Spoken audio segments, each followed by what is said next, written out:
गणपतीची छान अशी पूजा झाली आणि आज आहे अंगारकी चतुर्थी, तर फुलं सुद्धा ना भरपूर आणलीत. आणि अंगारकी चतुर्थीच्या तुम्हा सर्वांना ना खूप साऱ्याशा शुभेच्छा. छान अशी आपली ना देवपूजा झाली आणि आज अंगारकी संकष्टी चतुर्थी, तर तुम्हा सर्वांना खूप खूप शुभेच्छा. आणि अनु पण ना इथं तयार झाली आहे की नाही ना. तर अनुने आज नवीन नवीन ड्रेस घातलाय, कारण अनुची थोडी शूट करायचं आहे का ना, रील शूट करायची आहे अनुची. तर इथं शाबू भिजत घातलाय आणि आता करायचंय. तर ह्यांची वाट बघायला लागली, मेने आले की गरमागरम करून सगळीच खाता येईल म्हणून. तर मिरच्या तर अक्षरशः लाल होऊन गेल्या, तर असू दे त्यातलंच आता टाकायच्या. आणि तो उकडलेले बटाटे तर हिला दिले काम, साल काढत बसली ती शाबूमध्ये टाकण्यासाठी. आणि अनुचं चाललंय खेळायचं. अनु आज छान आवरून बसले आणि आज खूप दिवसांनी देवपूजांना दाखवली बरं का. बरेच दिवस झालं देवपूजा दाखवायची राहूनच जात होतं. तर आज फुलं भरपूर आणली. आज चतुर्थी म्हणलं आण फुलं, तसं रोज आणत नाही बाहेरून फुलं. असं काहीतरी शुक्रवार वगैरे असं काही दिवशी स्पेशल दिवशीच म्हणजे आणले जातात. आणि गणपती बाप्पाला सुद्धा अभिषेक करून, तर मधोमध गणपती बाप्पा आहे बघा. गणपतीची स्थापना मध्ये असते नेहमी. छान अशी पूजा झाली. तर थोडस तुपातच आता फोडणी टाकणार. तर ज्यांना चालतंय त्यांनी खायचं तूप, ज्यांना नाही चालत त्यांनी नाही खायचं.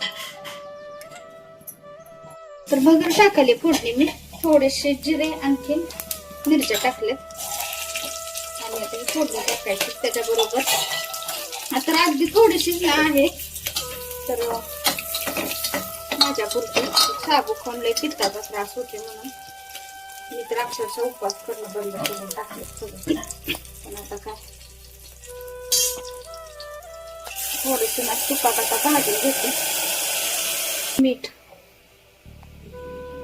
तर ना आता तुपामध्ये थोडस परतून घ्यायचे, भाजून म्हणजे थोडक्यात. आणि नंतर पाणी टाकायचं. ह्यामध्ये आपण ना टाकला तर चालते, पण आता मी शिजवूनच घेतलेला आहे म्हणून म्हणलं आता अजून कच्चा कुठं चिरत बसू म्हणून राहू दे म्हणलं. आमटी तर असेल तसं करायचीच आहे ना, त्यामुळे मग नाही टाकलेला.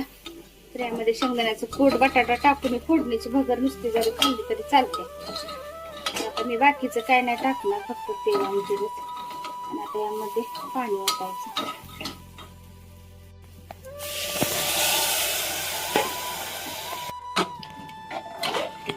आता भगर की नाही कुकरला आपल्याला बारीक गॅसवर एका शिट्टीत छान मऊ शिजते.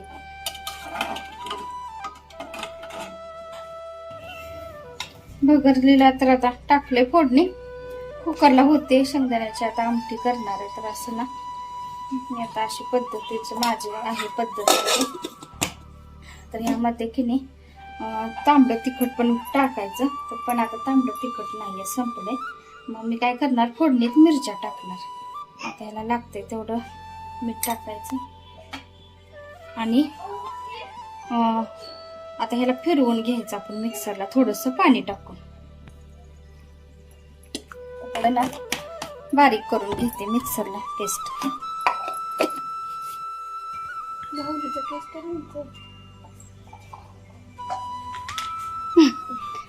कसं कळतंय व्हिडिओ करायला लागलेलं, हा हसू येते. तर अनुचं चाललंय खेळणी खेळायची. तर पिल्लून पण उपवास केलाय ना, पिल्लून मोडका तोडका उपवास केलाय. सकाळी कॅडबरी खाल्ली, आता शाबू खाणार आहे ना. असा आहे आमच्या बाळाचा उपवास.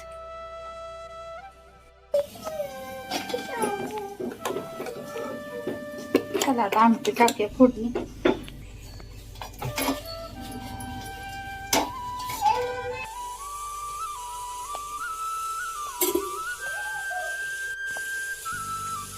तेल गरम झालं, थोडस जिरे आणि मिरच्या टाकलेत.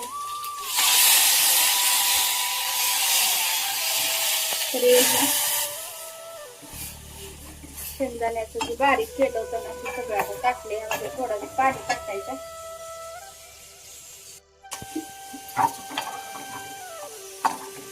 त्याला उकळी आली की झाली आमटी तयार. असं मी बांधते बघा.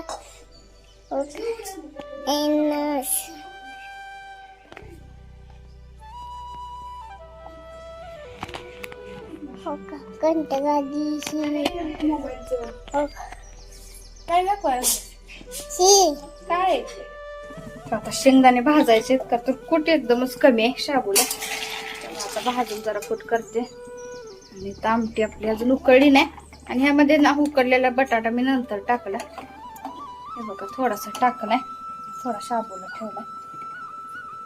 खरं तर बटाट्याची उपवासाची भाजी आमटी काहीतरी करावं म्हणलं होतं, पण नाही द्या. आता शेंगदाणे भाजून घेते अगोदर.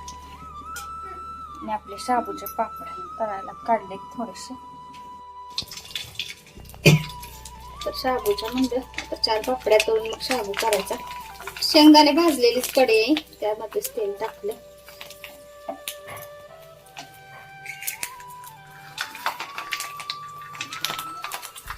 उडते अंगावर लगेच.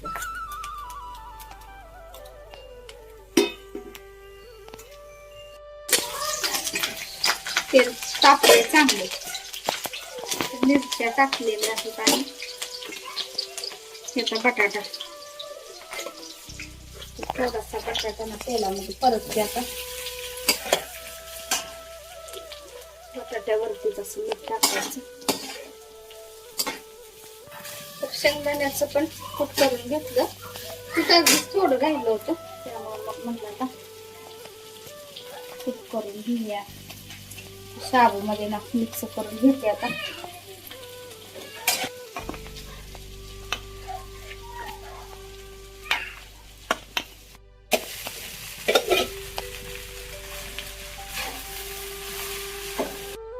ना वापरून घ्यायचं आता हे चांगलं ना. आणि कूट आपल्याला जेवढं लागत तेवढं टाकायचं. जास्त पण कूट घालून नाही छान लागत आणि एकदम कमी पण नाही, मीडियम ह्याच्यात घातलं की नाही छान होतं. मग शाबू अजून थोडं मीठ टाकलं, मगाशी टाकलं होतं कमी पडेल ना, त्यामुळे अजून थोडंसं टाकलं. आणि शाबू मध्ये थोडीशी ना गोड साखर पण टाकते मी, तर चव छान येते बरं का ह्यानं.